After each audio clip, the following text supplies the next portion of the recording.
Welcome back, guys. Johnny here, back with another video. I was just getting ready to go outside and record a jaywalk episode, then it started to rain. So I went back upstairs. It stopped raining, but I'm getting ready to go to the gym, so indoor jaywalk it is. Anyways, speaking of the gym, tonight's episode, I wanted to share what my experience has been so far since I moved from a traditional weightlifting gym into a striking gym. Now, I've been able to stay in shape pretty much my whole life, and I consider myself to be pretty athletic, but recently I found myself getting bored with just traditional weightlifting. Started really questioning what was the point. I'm not interested in becoming a bodybuilder, and I'm not a huge guy to be trying to hit powerlifting numbers, and I just wanted to try something else. And martial arts has always been something that interested me, but I never really tried. So I said, what the heck? One day I just got dressed, went to the gym, and signed up for kickboxing lessons. First day, first lesson, my coach says, "Oh, you're already in good shape, so we can skip the conditioning and go straight to work." And I was like, cool. That was kind of what I was expecting. And let me tell you, that was probably the toughest workout I've ever done. And it was kind of like a wake-up call, like, because I'm in shape, right? This should have been a cakewalk. But it made me realize that not only was I too comfortable in my workout regimen, but what good is having muscles or anything if you can't use them? Like, if you have to be, I don't like the term functional training, but what can you do? You can look the part, but what are you able to do? And that workout really showed me that, oh shit, I really need to step my game up, because there were a lot of guys that were not only bigger than me, but they were faster than me too.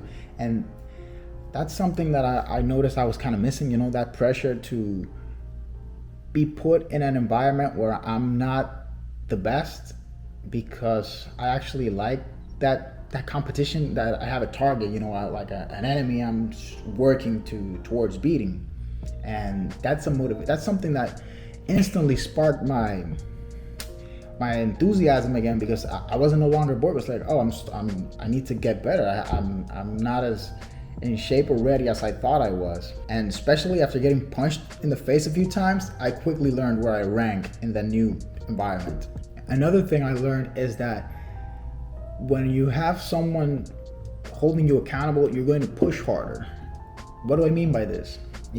As humans, we tend to find it easy to believe our own excuses when we don't want to do something or work hard for something. But something we don't like is feeling like we let other people down.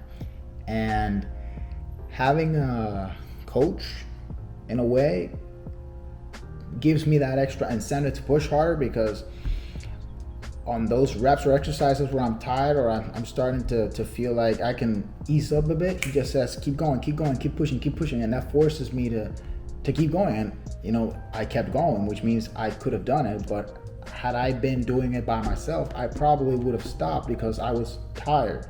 And that mental component is something that is very often overlooked, and it's also the reason why a lot of people decide to pay for personal training, even though you can pretty much look everything up online and do it yourself.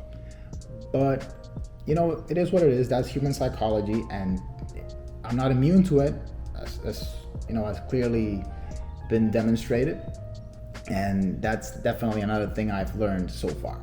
One thing on this point, when you're working with someone who's holding you accountable, what I like to do is to find or focus on someone that is maybe 1 or 2 levels above where you want to be. It doesn't necessarily have to be like your fighting coach or whatever. It can be anything in life, really.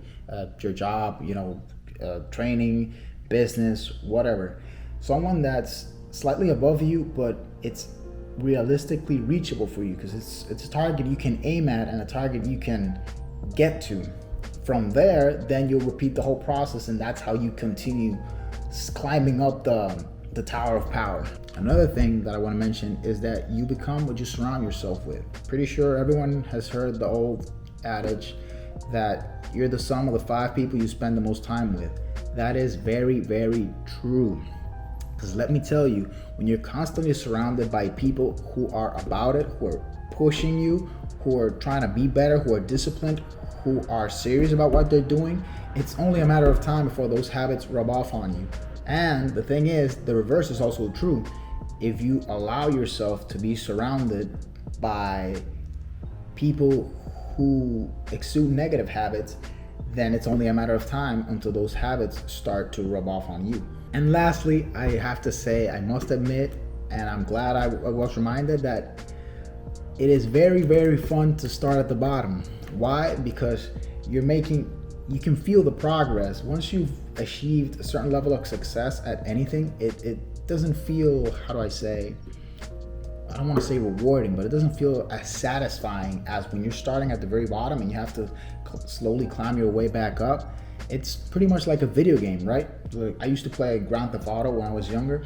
When you get to 100%, you don't even want to play anymore. But when you're just starting out, you haven't unlocked any of the cars, any of the weapons, you just want to keep playing. You know, it's pretty much the same in real life. Plus, those small wins are what are going to keep you energized to continue going along your path when you're trying out something new. Anyway, guys, thank you so much for watching. Really appreciate it.